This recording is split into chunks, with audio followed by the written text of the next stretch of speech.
Welcome back to the second half of this morning's Gone Outdoors. Kyle Agri and Scott Brewer of Brewer Agri Outdoors. We're your hosts, and we're talking hunting, we're talking fishing, and we're talking anything you can do outdoors here on Kello News Talk and KWSN in Sioux Falls and the mighty 790 KFGO Fargo. We are excited. We're always excited when we get to talk to this gentleman, a good friend of ours, Mr. Randin Olson, LockJaw Guide Service. He is, on top of being just a fantastic guy, he is one of the most talented anglers that both Scott and I know, and when he shares his knowledge, we tend to tune in and listen. Randin, welcome back to Gone Outdoors. Pleasure to be back on here, guys. Excited for this one. Yeah, it is. It's something that I know you look forward to all year long, and that is the fall muskie season. We're talking about it. You know, we have been the last couple of weeks, the transition leading up to, you know, getting into the fall season. Here we are, Labor Day weekend. We're kind of rounding the corner, getting our sights set fully on the fall, you know, whatever it is, hunting, fishing, there's so many options. One of those things is the fact that these muskies in our waters here around the upper Midwest get really, really fired up when they start feeling things cool down and they know winter's approaching. And that's a great opportunity to target them. Randin, this one thing you do in your guide business is you help clients catch these fish of a lifetime. Kind of give us an idea on what is this transition into fall and what does it look like in the muskie world? Well, there's a lot to it. It depends on how nerdy you want to get into it. You know, you can really dive into it hard, but essentially what happens is as this water temp starts to drop, these fish's kind of biological clock starts to kick in and they know they need to start feeding heavily because their metabolism, they're all warm-blooded fish, right? So the metabolism is going to slow way down once the winter comes, so they need to stock up now. So typically when this water starts to cool down, a lot of these fish that have been roaming open water, roaming deep mud flats, all that kind of stuff, they start to pull up to predictable spots, predictable locations, deep weed lines, into the weed lines. And one of my favorite times is when in September, when you get down in the mid-60s, these fish will pull up into 1 to 3 foot of water on the sand flats, and that is one of the funnest bites you will ever experience. So a few years ago, I had the fortunate luck to be able to go out and fish with you for a day, chasing muskies. And I thought you had told me that the bite windows tend to get relatively tight, that they tend to get tighter for muskies. Is that true? So in my experience, September is the longest bite windows. Now there's some factors to that. Typically around a new moon, I'll get longer bite windows, and around a full moon, I'll get shorter bite windows during the daytime. And then it kind of flip-flops at night a little bit, you know, so it moves a little bit around. But September, by far, seems like I get the longest bite windows. You might actually get that full 3 hours, 3.5, 4-hour windows. As you get later into the season, middle of October, especially once you get into November, those bite windows get really, really tight. Might be a 10-minute window throughout the day. That's pretty common that time of year.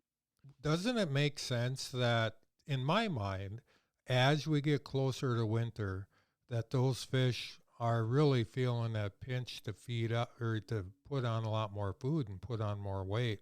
It doesn't make sense to me that their bite windows are getting smaller as it gets closer to winter. So a lot of that depends on what they're eating. And some of the lakes, you know, the bite windows are short no matter what as later you get into the year, but the size of the food they're eating grows. You know, middle of October into November, those fish will eat something that's about 30% of their size. So they're looking for really big meals. You need to upsize in the fall. That's kind of a big kicker here. That's if I've watched and studied enough muskies to know that if you throw a big enough bait anywhere near them, they have to come look at it. It's instinctual. They have to check it out. Now, whether they're going to come up and hammer it or not is a lot depends on timing, windows, weather, all that stuff. But they have to come look at a giant bait. So definitely need to upsize in the fall. And when you get in October, think of those live suckers, that live bait fishing. You're definitely going big there. Let's just talk about that a little bit, Randin. In September, you talk about these fish being up really, really shallow. Is this when we start fishing with suckers? I'm assuming maybe not until they move back out a little bit deeper, but how does that progression all take place? So I like to wait till I start seeing that low 60-degree temp. Ideally, the very first frost, that's a great time to start pulling some suckers around in that deep weed line. But as they're in the mid 60-degree water temps, kind of that 62-ish to about 67, Those fish, they're warm-blooded. So when you get these days where the sun's up in the middle of the day and we're getting to that 70, 75 degrees, 69, these fish pull up into these sand flats to help them digest, to help them warm up, and they're very vulnerable. The ticket to that shallow water bite is speed. Burning bucktails, burning topwaters, and when I say burning, I mean reeling as fast as humanly possible every single cast. Another great option if you can't reel that good is the speed trolling.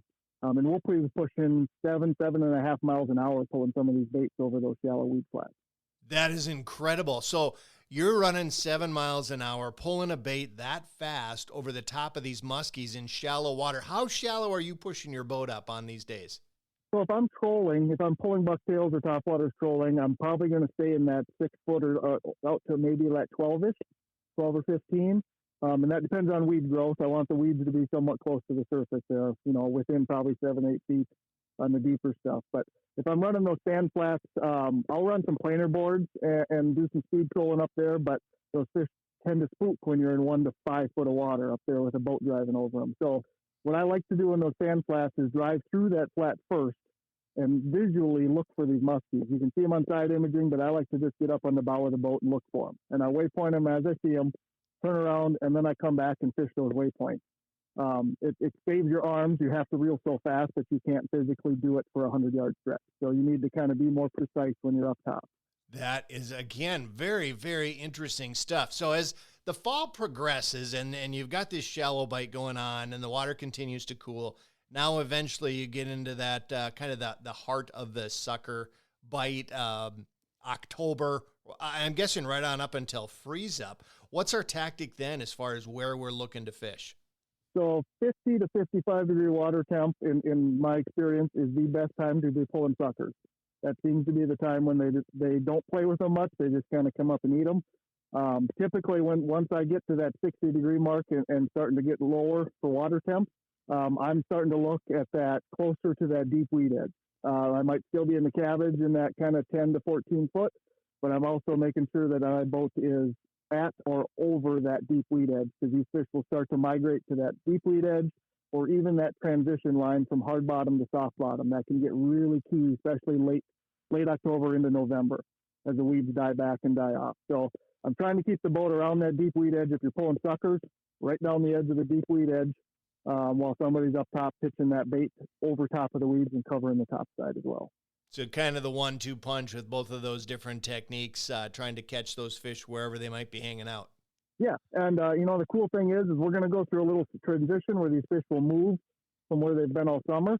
But typically by end of September, those fish are kind of set up where they're going to be. There'll be one more little shift as we get to late season, but those fish are going to be kind of set up by the end of September. So if you have them waypointed, you have multiple chances to go after them. They're not going to move a whole lot.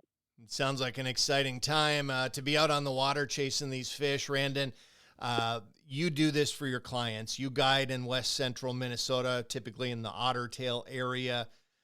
If folks want to get a hold of you, if they have questions, if they want to book a day, maybe chase some muskies if they've never caught any, or just learn some more about muskie fishing with a day in the boat with you, how do they get a hold of you? The absolute best way is just give me a call at 218-640-0158. Otherwise, you can email us off our website, LockJawGuideService.com, or you can always message us through Facebook. Any of those will work well. Appreciate it, Randin. Thanks for spending some time with us this morning, and have a fantastic day. Thank you, gentlemen. I truly appreciate it. Folks, we're going to take a quick break now, but we'll be back with more Gone Outdoors.